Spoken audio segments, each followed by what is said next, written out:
New Ross belies its name. It's as old a town as you'll find in Ireland. Vikings and Normans in their tiny craft sailed up the Barrow and left their traces in the stone-framed legends of the town.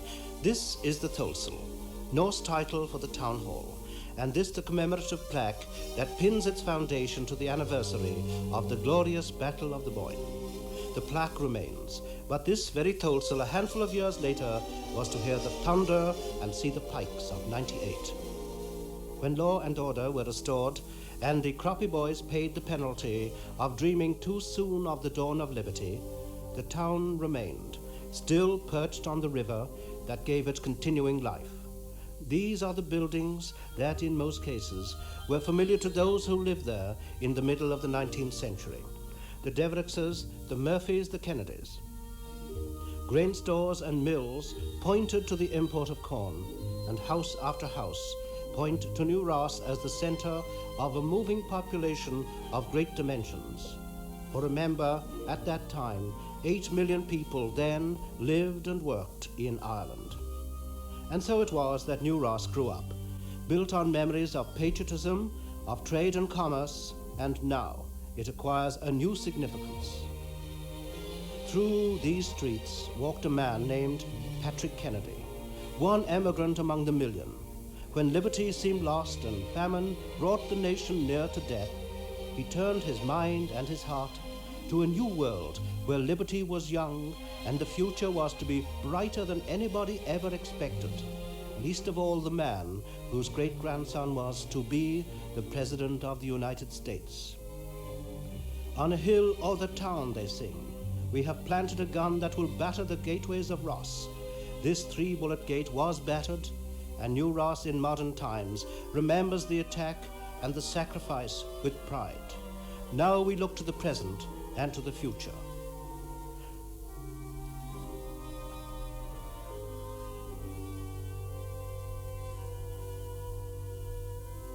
A century ago, this office of Graves and Company was the headquarters of one of the great lines carrying emigrants to America.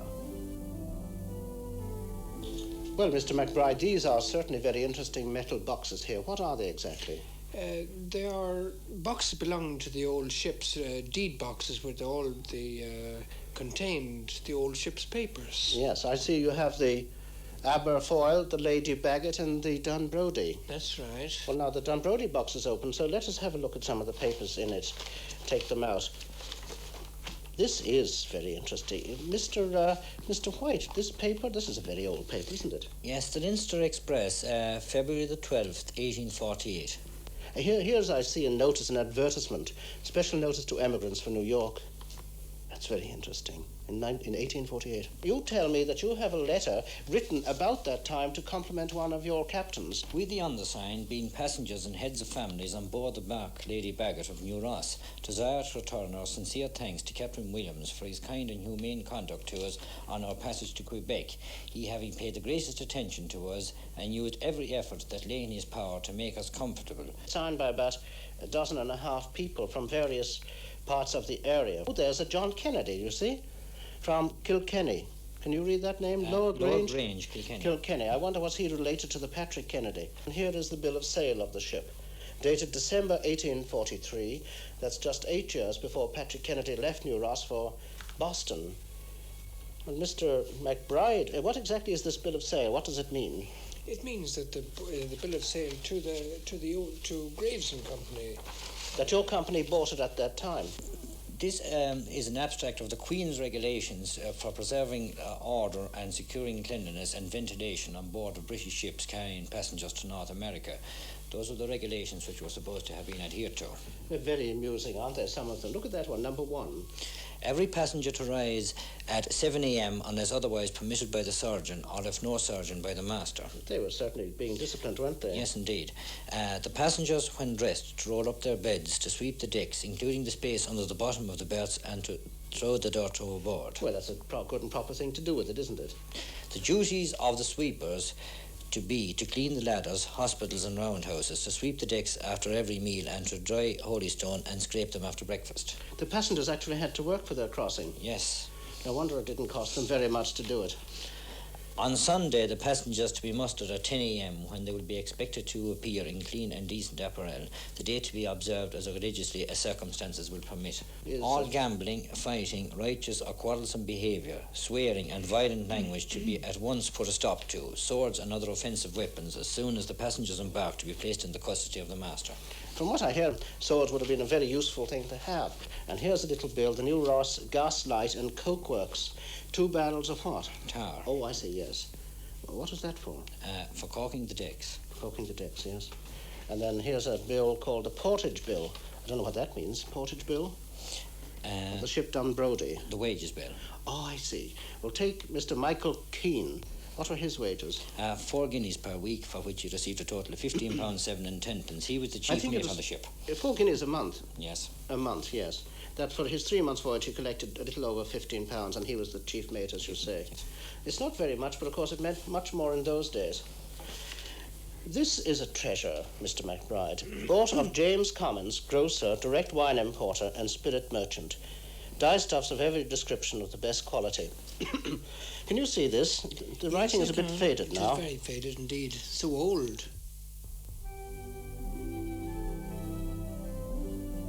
Down those steps and over to the quayside we walked, Mr. McBride and I, in the footsteps of many men and women who brought our Irish heritage to America and helped to make it as great as it is.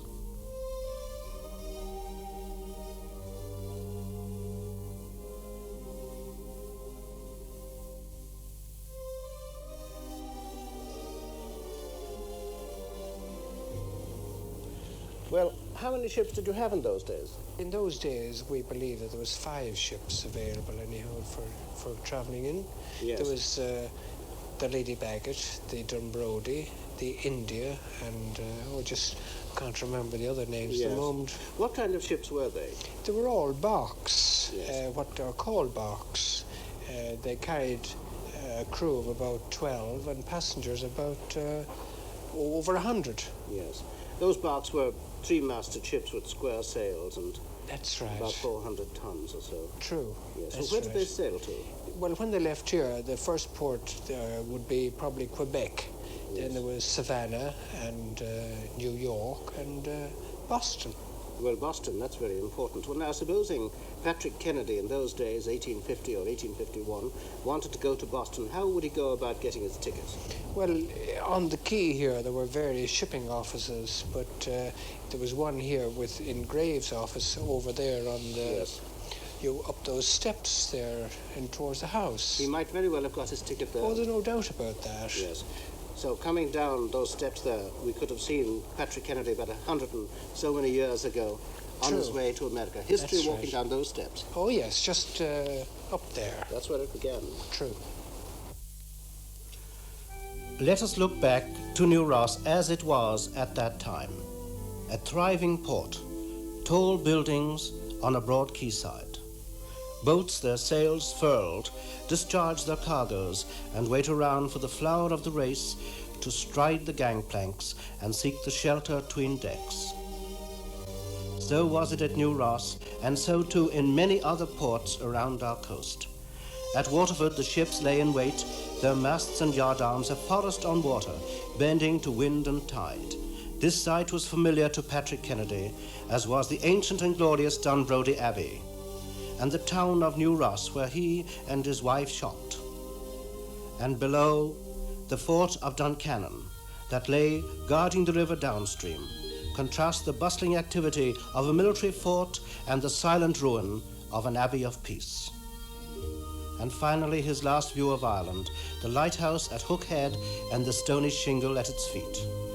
But as things changed for the Kennedys, so did they for Ireland, and the port of New Ross, that lay silted, moss-grown and quiet for over half a century, now harbours modern ships and shelters modern factories. The river that was always its lifeline rolls peacefully down to the sea, and the wash of passing vessels again laps its green and wooded shores. The bridge that joins New Ross to the heart of Ireland crowns a river that has joined Ireland to the great nation of the West in the person of its president, whom this night we welcome home.